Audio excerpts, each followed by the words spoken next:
No, informations. it's a lot to Yes, take in. yeah. So some good stuff to take in and some pushbacks. But now this is my question. Before I go, we get into one of areas that I like to talk when you because when you started talking, I heard the faith part, the religion part. I like those type of discussion. We're gonna go there, but now talking like this, right? Even when you give that example of all of these capable people who were gathered in that village and killed, and we know a lot of people like all the time who rise up with great ideas or who can do like they've been killed. Now my question is, do you guys think there's a remnant of African people who have like a more holistic view of what Africa was and needs to be, or do you think people are just going with what they think? Why am I saying that? Because me here, I always like to tell people like I am a old school African. Because to tell you the truth, there's some people who claim to be African today. Like in the Western world, I look at you, I'm like, what are you talking about? You say you're African, you believe in this, you are doing this, and you tell yourself African. I like to call them like new Africans, if you guys want. Because even when you were talking, when you started talking, when you went back to Africa, all of these little things that I connect. I'm not even from West Africa. I'm from Congo, Central Africa, but I can connect with the things like you don't look in the eyes of like a elder when you talk to them. You respect, you bow. All these things, I feel like those are everywhere you go, no matter where you are. Because even North Africa, when I was a refugee going to Mauritania, like all of these principles, you find them in almost every corner of Africa. There's some principles there that I can call this is an African principle. Why am I gonna say that? Because I see that from the south to the north to the east to the west. I feel like there's some things like that that we are just all connected with.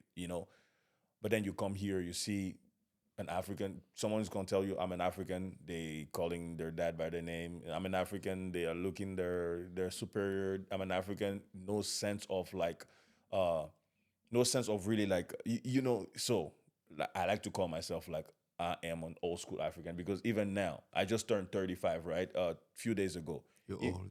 Thank you.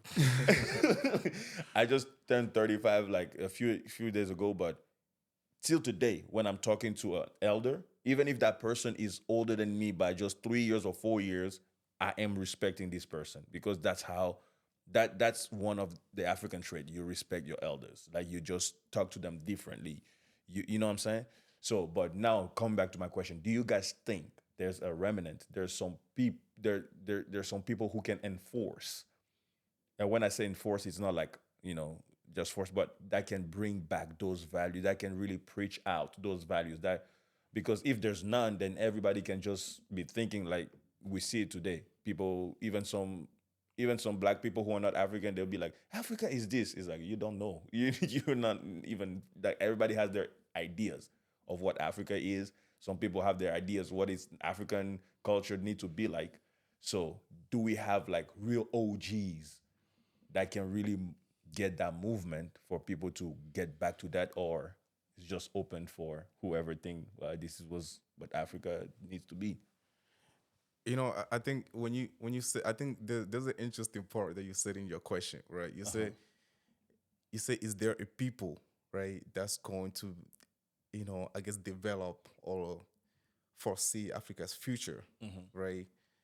I don't know who the OGs are, right? I don't know who the OGs are, but I would say those people are us, I love it. right? I love that. Those people are us. Those people are the young Africans that are in Africa, right? That are abroad, travel across the world, um, that are having children across the oceans. Those people that's supposed to be coming in and making change to the ones that are there, or maybe taking the ideas that we learn here and putting it together with the people that live there. It's us. I think I might be wrong about these stats, but I think they say by some year, pretty soon, right? Africa is going to have the youngest population in the world. Oh yeah, man. I We think like we we like have. make babies, bro. We have the Like, longest. Right? So we are the babies, right? But how are we being prepared for that time when that time does come? Right? Are we do we like James said, do we have in place the right leadership to take over one day when that does happen? In a place where you have a lot of young people, and I want when I went back home recently, things has changed, and the values that we thought that we had when we was little, you said, it's not there in the young people anymore. Some of them are watching us from here on the screen, and the life that we live sort of interests them, and they want to live like the way we do here, right? They're listening to the music, listening to the culture, a lot of drinking, too much drinking, and then I have to laugh at that one. I just don't know how it's become that there's been so much drinking in our community now, right? When I was growing up, there's always been drinking, but now folks my age just yeah.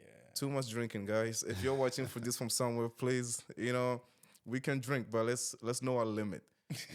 But we are the future, right? And if we wanna compete in tomorrow's world against the rest of the world, we really have to find a way to be raising those leaders now, right? The OGs, whoever they are, what are they doing in place to prepare us for the future that's coming to compete against the people in the Middle East, or let's say Asia, or Europe, or the Americas, right? We're here ourselves, and our world is a little bit different, right? Because we have to be traveling back and forth, but we do want to see Africa be a better place, Yeah.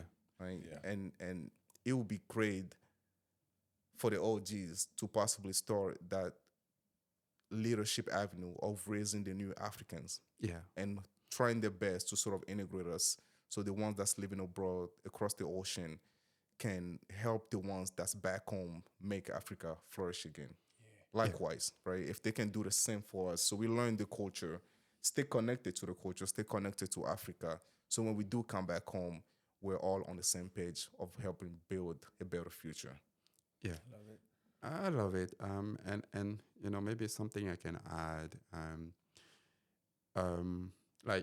Like you said, right? And I think it's Obama who was saying that. I think he said that when he visited Ghana or Kenya, I don't know, during his first term, he was also saying, being a good leader is making sure that the one that's going to be coming after you is prepared and ready to take over, Yep. right? Yep. In Africa, we have, I think, a different type of society where we still do have villages with chief. And what's the main function of a chief? It's a guardian of the culture. Culture, yeah. He is. Something I didn't know, for example, is that they say village, I'm not sure how many, but it's a village in Africa where a week, they believe a week has 8 days, 4 sacred days and 4 normal days. During the sacred days, those are the time of resting and worship and stuff. And then during the normal days, it's a type of market, working and stuff, right? So when we're talking about, in my opinion, right, preparing for the next generation, making sure that those African values, African pride don't fade away, is very important that we put in place a system so that those who have the knowledge can, in somehow share that knowledge. And that's been done, I think, in Yoruba Museum, right? As I was thinking, at one point I was like, we have those people with that knowledge. Why we don't give them funds so they could, invest maybe in museum, getting the part, because tourism, for example, if Africa was developing the way it should, tourism will be booming there because we have so much to offer. Yeah. Sacred places, festivals and cultural festival and other stuff. Those are investments that are not being done. And as the times goes by, the younger generation, of course, is going to be losing that, right? Because when we think about it, right, now I have kids. If I don't know, I can teach to my younger one. Yeah. And if they don't know, they can teach something they don't know. But if there is a place where we could get and be like, hey, this is what the society used to look like. And that's why I've been talking very heavily on telling the African story from the African mouth. You know, we need to write as much as we can. We need to do those type of podcasts as much as we can because they can be overlooked. Yeah. It's kind of a way for us to keep our story alive, keep our way of thinking alive, because we don't know, right? Maybe 1,000 years from now, the only remaining could be just a podcast like this one. People could have an understanding of what were people thinking back then, right? We need to do more of those. We need to write more of those. We need to communicate more of those. And this is the only way, in my opinion, that we can again, rebuild the African pride, regenerate. Because with pride, we will see a new set of leadership, maybe similar to the one we had during the independence, with people we believe strongly in what we were, where the way we were thinking, eating, working, and everything, and just being an inspiration for that younger generation. Today, in Africa, and that's sad, in my opinion, who are the role models? We don't. Besides maybe those influencers who can explain where the money is coming from. They just show up one day, oh, I have a nice car. I can go to vacation in Dubai. Don't tell us what you can do. Tell us how you got there. Yeah. They can do that. And those are the role models that we have today in Africa. And this is why the society is, as a group, it's just fail. No, I'm not going to say failing, but it's not progressing, right? The same way, the leadership. If you can trust in your leadership, what will make you stay? And that's why we've been having a lot of what we call the brain drain in Africa. Something that I think many Africans never realize is that immigration is not made to have one or two, three people coming to America. Even when they do immigration, they're going to take those who have a diploma, those who have an experience, those who are younger. Taking a very close look maybe at the very recent Canadian immigration, it was working by point. If you're over 35, your points go lower. They don't want old people. They want younger with a lot of strength, right? If you don't have a bachelor, number of points go lower. If you have your bachelor in specific, majors, your point goes higher. They're taking the best to help the society. What are we doing to keep those in Africa so that it could help, develop our countries?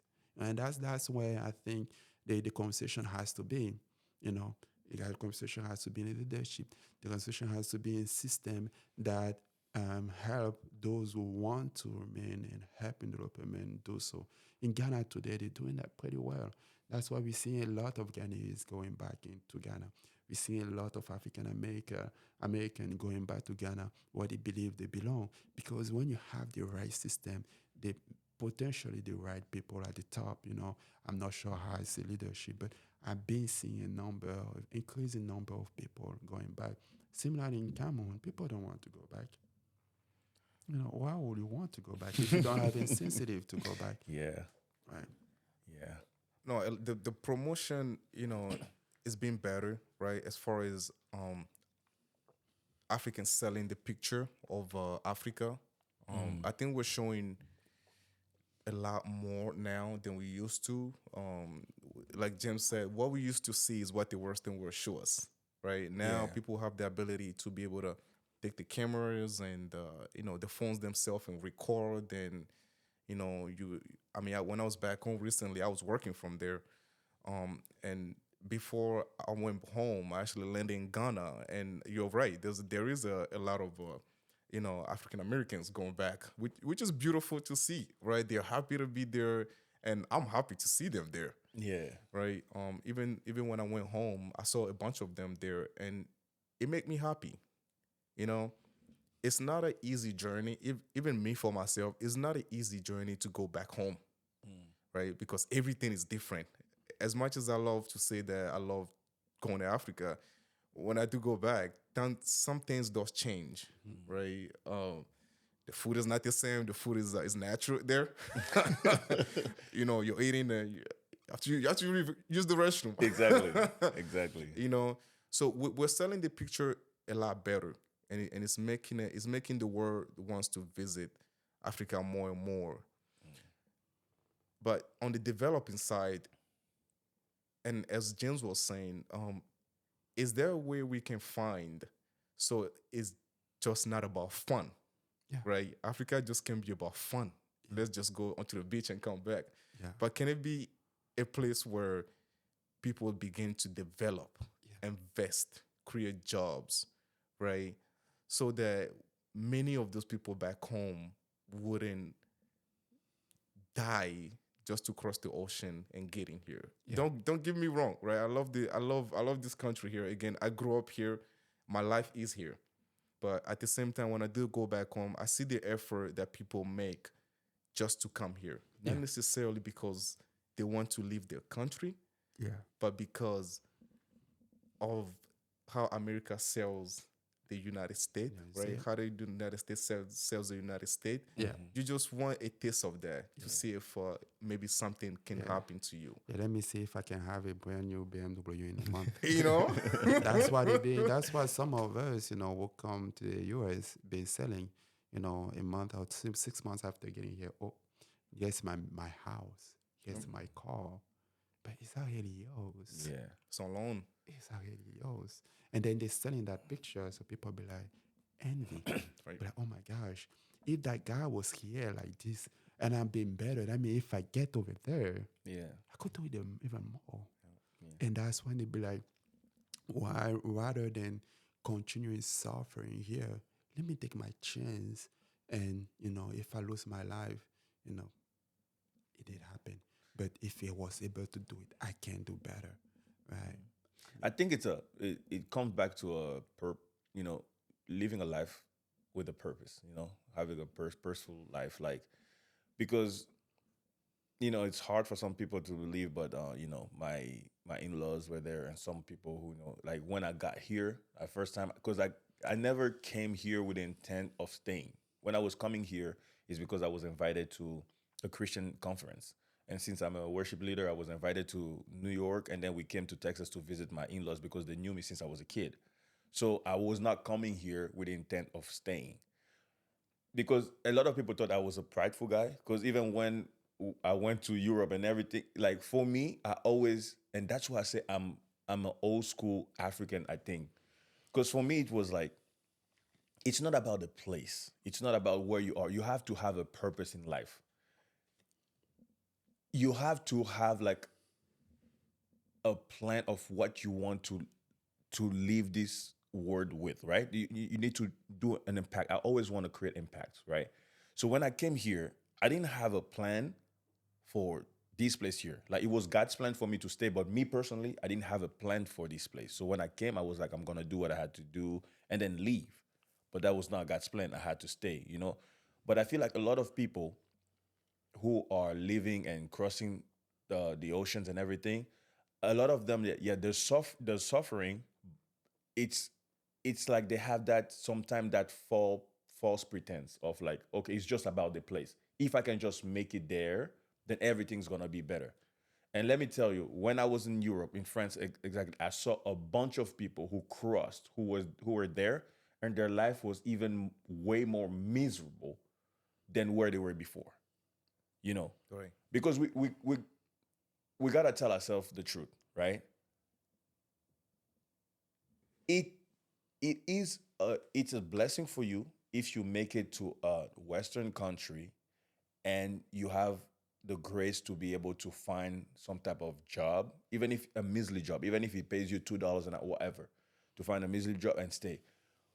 But if you get to a place, even if it's in a Western country, where you still don't have a job, you still don't have a place, because we have to tell ourselves the truth. Developed countries, most of the time, they don't have time for you. No one does. They people don't have time for you, you know.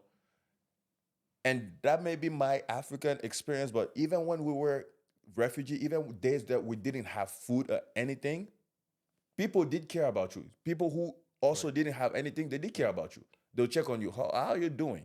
Like they'll have that conversation. And just that bonding makes you feel like I'm gonna keep my life till tomorrow. Because maybe tomorrow gonna worth it. Because even now that I don't have anything, I'm going through this thing, but someone still cares about me. So let me leave tomorrow maybe better. But when you get to a place where you don't have anything, you thought it would be better, but you still don't have anything, and you still don't get the necessity. And on top of that, nobody cares really about you. That can mess up your psyche. That can mess up your mental state. But you don't, I don't mean to cut you off. No, go ahead, but, go ahead. The thing is, as you were just explaining that when you're in Europe, right, they're living worse than they were when they was back home. Isn't it a little bit, I mean, I don't know how to put it, but even living that way in France, right? And if you return back home, you seem to your family as a failure, even though things are not working out abroad, right? Why is that? It's simply because, just a picture that those before you have been selling of Europe, Exactly. America being easy. You get there, you're going to have like, hey, is that actually money right there? I could just grab it and then send it back. And it's just that mindset where, you have a family, maybe you have a family and you just been struggling so much and you'll be like, you know what? I'm going to go there and I'm going to work my ass off so that I could send them something, right? Yeah. Um, but again, this could be, this a great conversation on, what is failing, and something I really wanted to point out, and maybe picturing going back a little bit to religion because it's just been in my head for a little bit. Yeah, we got to talk about religion. Yeah. I know that. It, We it's have just to. it Let's just do been it. in my head for a little bit when I was actually I grew up as a Catholic. I did too. I did too. I was working almost every weekend a mile or two just to go to church. For an hour and then going back home. I was going with my brothers and sisters, and I watched a documentary in YouTube from one of the guy. I think his name is Alain Foucault. He worked for very many years as a journalist for many French major. And then at one point, I think when I usually say tell the African story by the Africans, it usually come from him. And then he made a documentary on black spirituality, Mm. right? And I was, based also on some, maybe classes and experience that I had. I was sitting down in church, a Catholic church, and I was looking at those pictures, and I was like, I could see similarities between, I'm going to remain and say black spirituality and Catholicism, right? But at the same time, the picture of those I was seeing were not my ancestors. They were considered as saints, Saint Abraham, Saint Joseph, Saint whoever, right? And then I wanted to understand what's the meaning of a saint. Who decides someone is a saint or not? Right. Who established those standards, right? And I just went further in my thinking, and I was looking at the Catholicism and was like, oh, there's a bad and good side. Now the bad side is going to be probably Satan. Some people are talking about from masonry, Yeah, those. Similarly, when you're talking about black spirituality, there's a bad and good side. And maybe my question that I have been in mind for a little bit, why does some religion trying to make me believe that adjusting or maybe accepting my culture and my way of doing is against my own belief? Right? Why? Um, and maybe going a little bit deeper before I let you speak. Um, what do you define by spirituality? How do you understand maybe Hindu spirituality or maybe Hindu faith? What about Jew from Israel? They are actually from Israel. Do they believe in Christ the same way Catholics or Christians do? They be mentioned everywhere in the Bible. But why don't you see something? Their faith is very connected to their culture and their history. Islam the same. But the prophet, from the Islam perspective, we have the Islamic name, don't they? Right? It just at one point again, not trying to seem, petty or anything here, right? I'm just trying to have an open conversation. I do Yeah. have many questions. I'm trying to understand why is that specific religion trying to make me believe that my culture, my habit, my custom